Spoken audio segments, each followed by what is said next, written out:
그다음에 법의 분류는 그때그때 조금씩 얘기해 줬어요. 공법과 사법. 행정법은 공법이고 민법, 상법은 사법이다. 형법은 공법이다. 그걸 어떻게 분류할 거냐. 이것도 다 민법 총칙의 앞부분에 나오는 이야기예요. 법학 개론적이자 민법 총칙에 나오는 얘기니까 쭉 보세요. 그 다음에 실체법과 절차법은 뭐 뉘앙스상 뭘 말하려는지 알겠죠. 민사소송법은 민법에 대한 소송 절차법이지만 공법이에요. 공법과 사법이라고 할 때 물론 민법을 하니까 뭐 사법처럼 보이는데 절차에 관한 규율이기 때문에 공법이에요.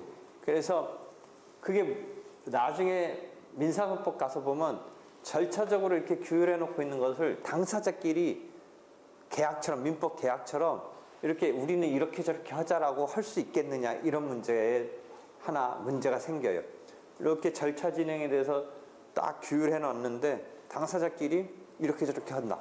그럼 우리가 민사소송법이니까 그 분쟁 해결의 전제는 실체법의 권리 의무에서 둘러싼 분쟁이었는데 실제 절차 자체도 그럼 당사자끼리의 그런 것을 인정하는 것 이런 문제가 이제 실체법에서의 사적 자치라든지 이런 개념에서 나오는데 민사소송법은 공법이니까 과거에는 그런 것을 함부로 인정하면 안 되겠다는 데서 과거에 출발은 했었어요. 공법 영역인데 당사자끼리 이렇게 절차를 지네끼리 이렇게 정해서 하면 되겠느냐.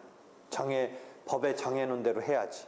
이런 문제가 있었었는데 최근에는 아까 말한 대로 공법이긴 하지만 결국 그 분쟁 해결의 전제가 되는 사건의 입장에서의 민법 등의 영역은 사적 자치니까 절차법적인 영역에서도 크게 그게 어떤 뭔가를 막 잠탈하고 개인의 어떤 한쪽의 힘의 균형에서 그것이 도외시되면서 당사자가 형식적으로는 합의해서 절차 진행하는 것처럼 나타나지만 실질적으로 봤을 때는 한 명은 뭐 그것에 대해서 자기의 어떤 입장이 제대로 반영될 수 없는 막 그런 불균형 상황에서 이루어진 게 아니라면 절차법의 영역에서도 당사자끼리 이렇게 진행하자라는 것을 존중할 필요가 있다라는 식으로 지금은 일반적으로 그것을 임의소송이라고 그래요. 임의소송 내지는 편의소송.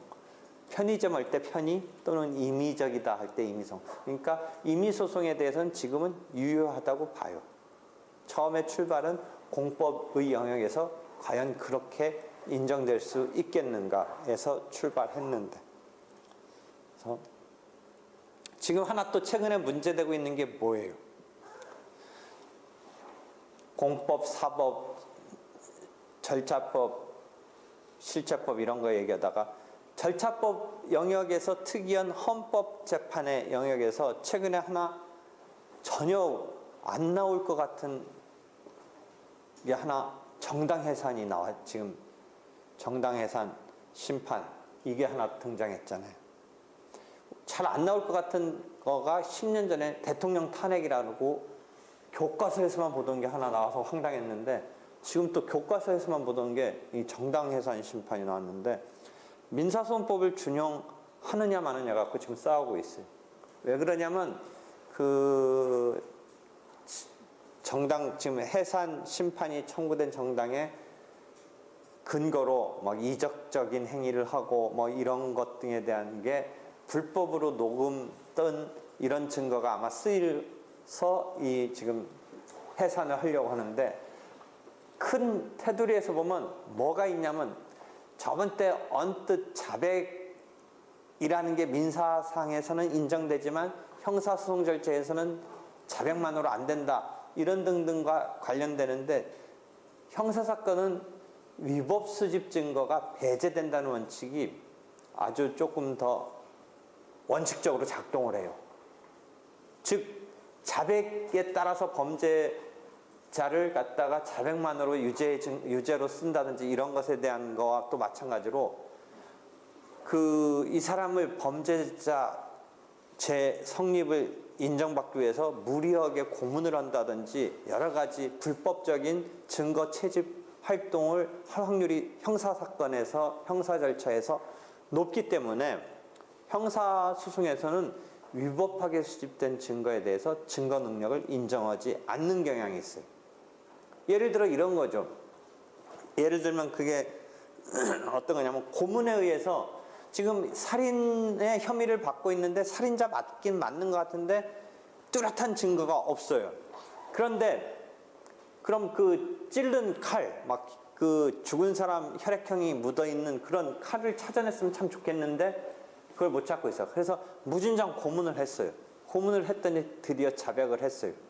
그래가지고 그럼 그 칼 어디 있느냐, 찔렀을 때 쓴 칼 어디냐 했더니 거기 뭐 한강 어디 다리 밑에다 묻었다는 거예요. 그럼 아무리 고문을 당했다고 하지만 그게 자기가 가서 거기다 버렸으니까 그게 그런 말을 하게 됐지. 뭐 과정은 고문에 의해서 했지만 근데 그게 자기가 한 행동이 아니라면 아무리 고문을 당해도 뭐 엉터리로 그래 막 자포자기로 어디다 버렸다라고 해도 가봤자 못 찾을 거 아니에요. 그게 자기가 한 행동이 아니었으면. 근데 찾아진 거예요. 한강다리 3번 교황 밑에 갔더니 뭐 버렸다. 거기 가니까 있는 거예요. 그래서 혈액형 보니까 맞는 거예요.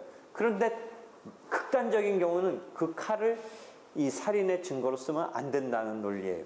왜? 고문을 했기 때문에. 그것을 취득하기 위해서. 그래서 그런 어떤 위법하게 막 여러 가지 불법적인 것으로 이 증거를 한 거. 그러니까 제일 대표적인 게 무슨 이렇게 몰래 촬영한 것 같은 거, 몰래 녹음 뜬 거, 이런 것을 형사소송에서는 증거로 쓰는 데 대해서 약간 부정적이에요. 반면 민사사건은 괜찮아요. 조금 융통성이 높아요. 그래서 그런 차이가 있는 거예요. 그러니까 이쪽은 지금 통진당은 지금 잘못하시면 해산당하게 생겼고 이쪽 공격하는 법무부나 이쪽 국가의 입장에서는 공격을 해야 되니까 지금 불법으로 녹음 떠서 갖고 있는 이 사람들의 어떤 이적적일 거라든지 북한 찬양적인 뭐 이런 것에 대한 증거가 쓰여야 되겠죠.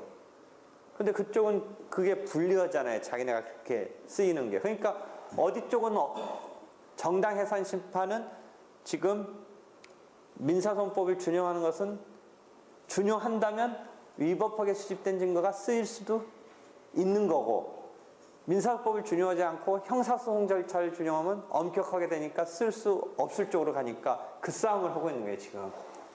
그러니까 그 통진당 측에서는 뭘로 해야 된다고 하겠어요. 그런 걸 못 쓰게 해야 되니까 형사소송 절차에 따라서 해야 된다는 거고 공격하는 측은 뭐예요? 쓸 수 있어야 될 거 아니에요 그걸.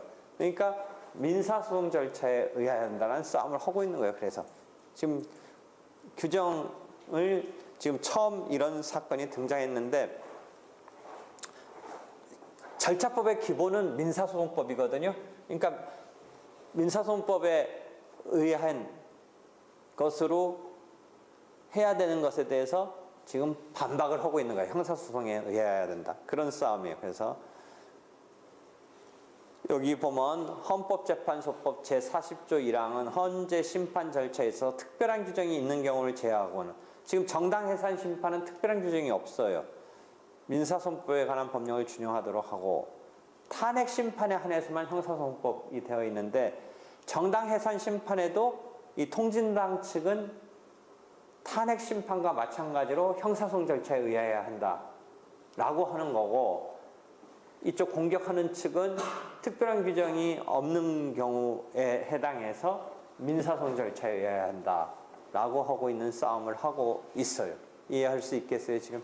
그래서 절차법의 기본은 민사소송법이다 라는 것과 관련해서 여기도 탄핵 자체는 뭔가 완전한 형사적인 처벌은 아니지만 뭔가 이 탄핵한다라는 게 그런 어떤 그 사람의 잘못을 꾸짖는 뭐 이런적인 측면이 그런 측면이 있으니까 그 경우는 형사소송법을 하는데 나머지 경우는 민사소송법을 그런 특별한 규정이 없으면 민사소송법 절차에 따른다라고 한 것을 둘러싸고 정당해산 심판은 지금 통진당 측은 이것도 형사소송 절차에 의해야 한다라고 방어를 하고 있어요.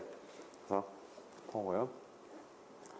그다음에 실제 이제 행정법, 물론 행정법 위에 공법이라고 그래서 헌법이 있죠. 헌법의 구체화법이 행정법이라고 뭐 그렇게 말하기도 해요. 그러니까 헌법, 행정법. 근데 헌법은 이제 제일 상위법으로 있는 거죠. 행정법, 형법, 민법, 상법, 민사소송법, 형사소송법, 국제법 등이 있고, 국제사법이라는 국제법하고 국제사법하고는 구별해요. 국제법은 국가 간에 이제 뭐 전쟁 같은 것 등에 있어서 어떻게 하느냐 뭐 이런 거고, 국제사법은 말 자체에 사자가 들어가 있는 거 보면 뭐겠어요? 사자가 들어가 있는 걸 보면 사법이죠, 사법. 요 사자.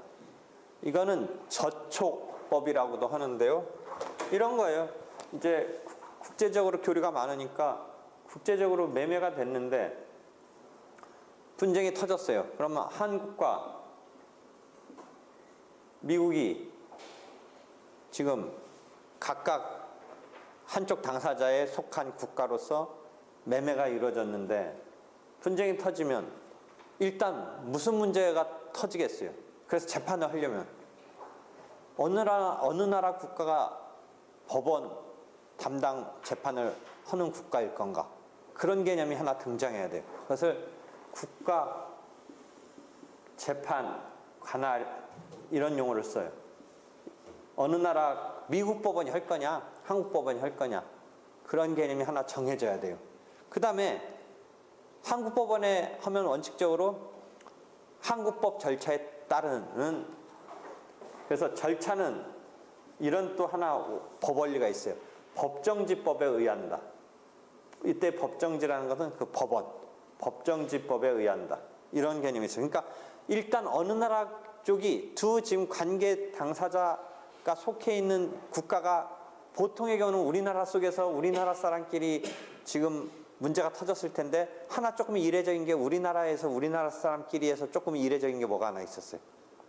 북한이라는 게 하나 이례적인 게 있었는데, 보통은 크게 우리가 의식을 안 했는데 의외로 이제 국제적으로 지금 막 이게 거래 등이 빈번한데 이게 꼭 우리나라 사람끼리 우리나라 뭐 이런 개념이 꼭 100% 다 지금 나오는 게 아니란 말이죠. 이랬을 때 한국과 미국의 회사가 매매 거래를 하다가 분쟁이 터졌는데, 일단 그럼 법원에 의한 해결을 택했을 때 어느 나라 국가가 이 재판을 할 거냐가 국제재판관할건, 국가가 아니라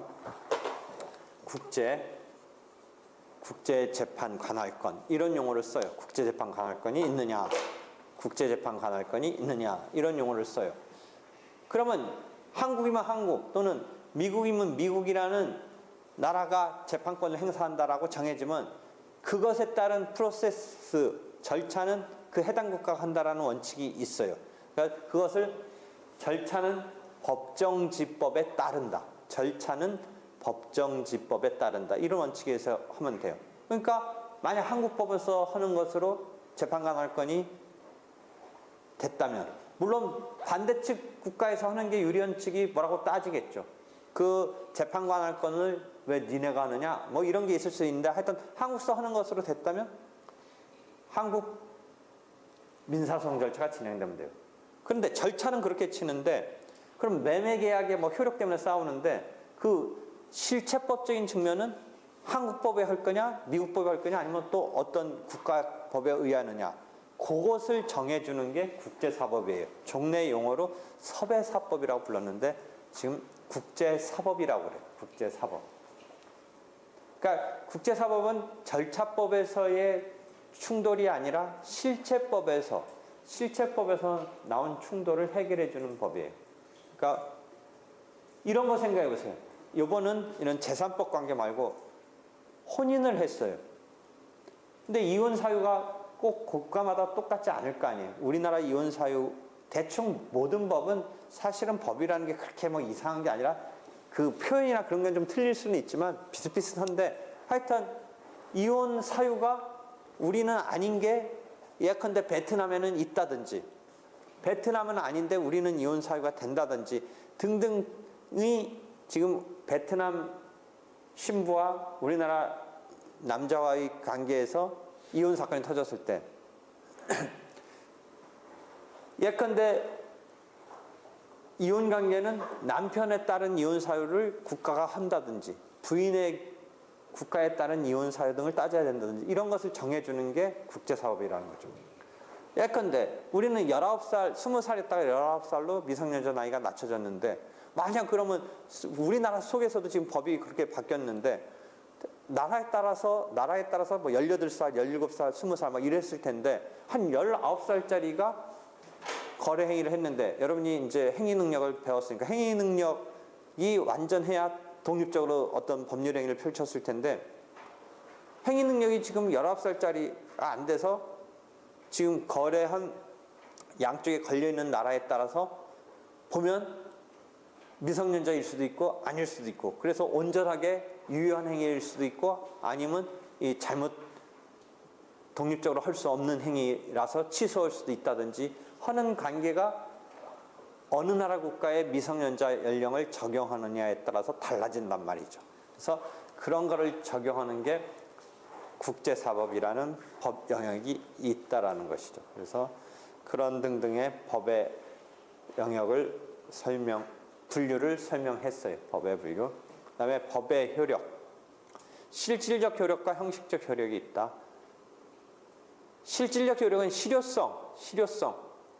그래서 악법도 지켜야 된다. 뭐 실효성 이런 거 할 때 실질적 효력이고 형식적 효력은 법이 시간적, 주관적, 객관적 뭐 할 때 그 시적, 객관적, 주관적 이런 용어 많이 쓰는데 시간적으로는 뭐하고 관련되냐면 특히 형법 같은데 여러분도 이미 들어봤고 그건 뭐 일반 상식적으로죠. 소급입법으로 뭐 불리하게 하면 안 된다 뭐 이런 거가 시간적 범위와 관련되는 거죠.